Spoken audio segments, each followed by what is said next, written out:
యాదాద్రి జిల్లా ఎంపీడీఓ కార్యాలయంలో ZPTC MPTC ఎన్నికల నామినేషన్ కేంద్రాలను ఏసీపీ శ్రీనివాస్ నాయుడు పరిశీలించారు. నామినేషన్ వేసే అభ్యర్థి వెంట మరో ఇద్దరికి మాత్రమే నామినేషన్ సెంటర్లోకి అనుమతి ఉంటుందన్నారు. ప్రతి నామినేషన్ సెంటర్లో హెల్ప్ డెస్క్ ఏర్పాటు చేసినట్లు తెలిపారు.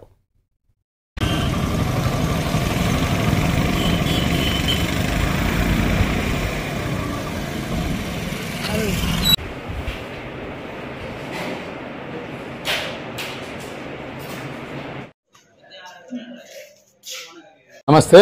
ఈరోజు మొదటి విడత నామినేషన్స్ ప్రక్రియ స్టార్ట్ అయింది. 10:30కి నోటిఫికేషన్ విడుదల చేసినారు ఎలక్షన్ ఆఫీసర్స్ అందరూ.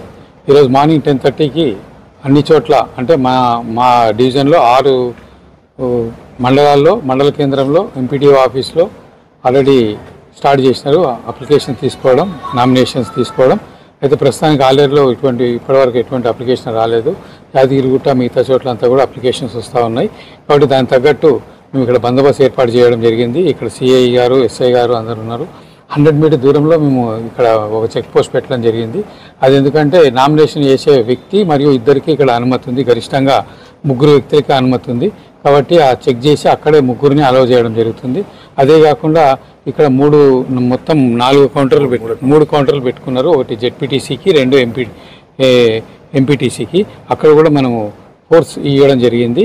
ఇక్కడ ఇది ఎటువంటి అవాంఛనీయ సంఘటన జరగకుండా అన్ని జాగ్రత్తలు తీసుకొని సిఐ గారు, ఎస్ఐ గారు ప్రత్యేకంగా ఇక్కడే ఉండి మార్నింగ్ 10 నుంచి 5 వరకు ఇక్కడే ఉంటారు. ఎటువంటి అవాంఛనీయ సంఘటన జరగకుండా అన్ని బందోబస్తు